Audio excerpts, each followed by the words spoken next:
They are abandoned, and that's something I'm going to bring back up later.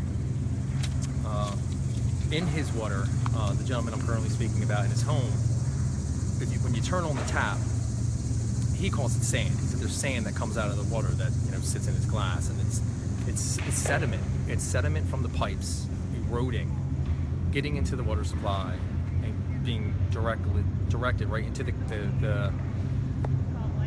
the kitchens, the showers, the bathrooms, all these people's homes.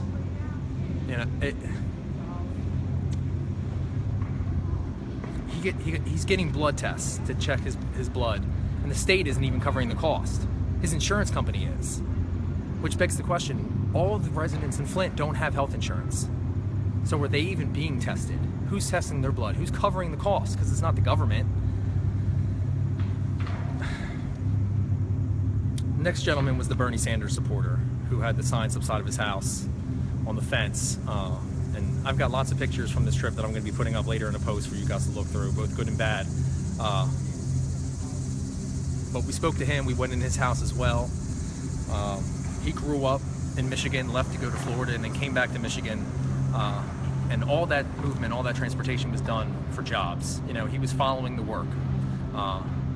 Something a lot of people now can't do, because a lot of people don't have the resources to just up and move when their company or their job relocates, as we all know. Hell, a lot of them are going overseas. There is no relocation for that. You're just lost. He was explaining to me that although their property taxes keep going up every year, their utility fees, these people are still paying for their water. They can't use it, they can't bathe in it, they can't brush their teeth with it, they can't wash their food or their dishes with it, but they're being paid or being charged for it anyway, which I just can't even seem to understand. But getting back to his property taxes, monthly there are fires being set purposely in the community. There are shootings in the community. You call the fire department, you call the police department, hours, 4, 5, 6 hours later these people are showing up. We heard a story from a woman who had someone break into her house and she called the police, and 4 hours later they showed up. I'm just happy that woman was still alive to tell that story. As a part of Flint, Michigan's state taxes that they pay into, is their trash has been picked up and paid for through their taxes. So it's not a separate fee. For me, I pay my taxes and I have to pay every 3 months for my trash to be picked up. In Flint, Michigan, that's not the case. But one of the old governors, he couldn't remember the name, has apparently come back into the city with a private corporation who wants to privatize the trash pickup. So again, we have residents paying state taxes, property taxes to cover police, to cover fire, to cover garbage pickup, utilities. These prices aren't going down, but there is no real service. You're paying for something that doesn't exist. If you have an emergency, if your house is burning down, it takes 4 hours for the fire department to show up. Is that a resource? If you're being robbed and it takes 4 hours for the police to show up, is that a resource? No. He also wants to abandon his property. He just bought it recently. He just moved back in, I want to say within the last 5 or 10 years. And I mean, it's a fixer-upper. Some of the walls in his house didn't even have drywall on them. They were just wood frame cutouts with insulation open. I asked him specifically if there was any public officials, any elected officials that he looked to who were speaking for the people of Flint, and his answer was none. He just looked at me and shook his head no.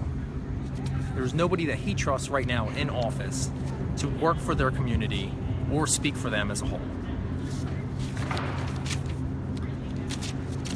The last family that actually Nico spoke with, but I saw, was a blended family of 5. Father, mother, 4 children, and mom was pregnant, baby on the way. And Nico spoke to this family, and the father, Nico asked them about their trust in government, and if the government were to go back to them and say it's safe to drink your water, would you do it? And one of the older children, who was a daughter, shook her head no. Didn't seem to express any confidence in her local government. The father said, if the water is clear, then that he thought it was safe to drink. Which put us in the very unfortunate position of having to explain to him that not only was that untrue, but that it was deadly to even think that way. They relate a story to us about his 4-year-old niece, who is the same age as my 4-year-old daughter, who has lead poisoning, who has brain damage and developmental difficulty secondary to that. And I bring this up because that child, born in Flint, Michigan 4 years ago, did not have the same opportunity my daughter, born in Newark, Delaware 4 years ago, has.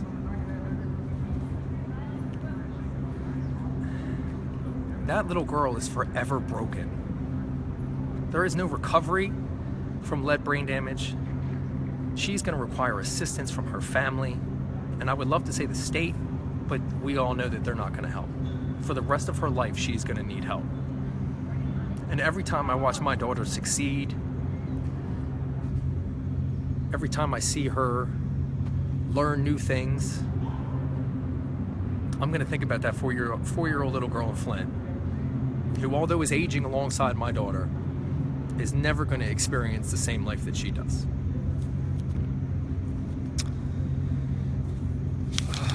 So much to talk about. The father also explained to us that originally Michigan was going to include the citizens of Flint in relaying the pipe in that city, that the local community were going to be the ones that would benefit from the jobs that came from laying the new pipe there. And he was just informed recently and passed on to us that those jobs are now going to be outsourced. Because at the end of the day, it's not people that are important, it's money. It's the cash that these people have to spend to make these areas better. And they don't want to have to spend the money. They want cheap labor and cheap work, which never leads to long-term solutions. Short-term fixes. It's like writing things down, making it look really nice on paper, but knowing at the end of the day, what you're doing isn't really making a difference because you took all the shortcuts. You didn't really do the work that needed to be done. And on the other side of me, right over here, you see boats in the river, people riding around in their Sea-Doos, construction, and greenery. Brand new skyscrapers, brand new casinos. Because, what does Michigan really need? We need more casinos, right? But on this side of the river where I stand with you now are abandoned churches, abandoned buildings, homeless people everywhere. But right over there,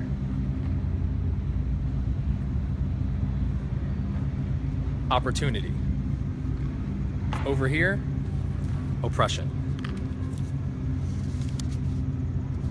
So going back to Flint, let's just remember, these people still pay their taxes. They're still paying for the water to be delivered to their home. They're paying for police service. They're paying for firemen to show up in their house when they need them. There's one location in Flint, Michigan that the government distributes water from. One. And not everybody in that community has a car. They have to walk everywhere. And when you spend the time to walk to the one distribution center run by the state, they allow you to take one case of water. One case of water. And then you have to carry it home. You have to walk back. And at the end of this year, January 1st, the state is even going to stop doing that. As of January 1st, 2017, the citizens of Flint are going to be on their own in regards to getting water. Now, the water going to their home still isn't clean. How do we know that? One of the gentlemen that I spoke to the other day said that they are sent water testing kits from the state that they then fill up and then send back to the state. And then they have to trust in the state that the results they're going to be giving back to these people are real and accurate. And you tell me how much faith you'd have in those results. And these people aren't being allowed to test their own water. These people aren't being afforded the opportunity to get the blood testing that they need and the treatment that they need. The state is not covering any of these costs. Governor Snyder, I'm looking at you. I'm talking to you. You're spending all this taxpayer money. I just walked past a park in downtown Detroit that you're building, that you want to have ready for 2017, surrounding all the gentrification projects that you're paying for. Why are we doing anything else right now to develop any part of Michigan before we lay new pipe in that community? Because you don't care about those people. So if anybody watching, if you have contact information for his office, please comment the number in the thread and I will repost it and share it. Because we need to let his office know within Michigan and from all around this country that we're paying attention again and that we know what's happening and that we're not going to accept this. Not in America.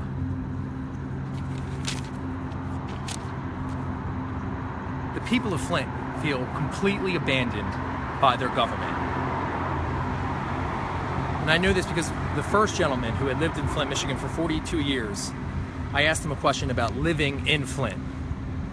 And he looked at me with a very serious face and said, pointing back at his house with the tarp on the roof and cardboard and wood on the windows, does this look like living? All I do here is exist. Let's not make them feel abandoned by us as well. So myself and Nico House and a couple other people are trying to coordinate with local churches in the area in Flint so that we, you all, myself, and anyone else who sees this message can get water to Flint while we continue to work on a long-term solution. And trust me, that's what we're doing. We're trying to find a solution that is going to cost around $100 a household where these people can have clean water either through rain collection or filtering the water that's coming into their home to make it safe. I don't know what the answers are, but we're going to find out and we're going to help them. But in the meantime, you can go to waterwarriors.com, which is a website of 4 women from Flint, Michigan, who originally brought this story to light. Or please follow my page. I'm going to be having contact information for the churches that we're going to be working with that you can directly buy water online from Amazon, from Walmart, wherever you want to go, and ship it to these churches so it's available for the people in Flint. I've got a lot more to talk about. I think I've taken up enough of your time. I told you the information that I wanted to tell you. I tried really hard to just kind of keep it fact-based and keep my emotion out of it. Because it's not about me. I leave here tomorrow. It's about the people who are living in these conditions for 3 years. 3 years they've been living this way. How would you live if you couldn't use the water in your house for that long? How would you survive? What would you do? Thanks for your time. Thanks for watching.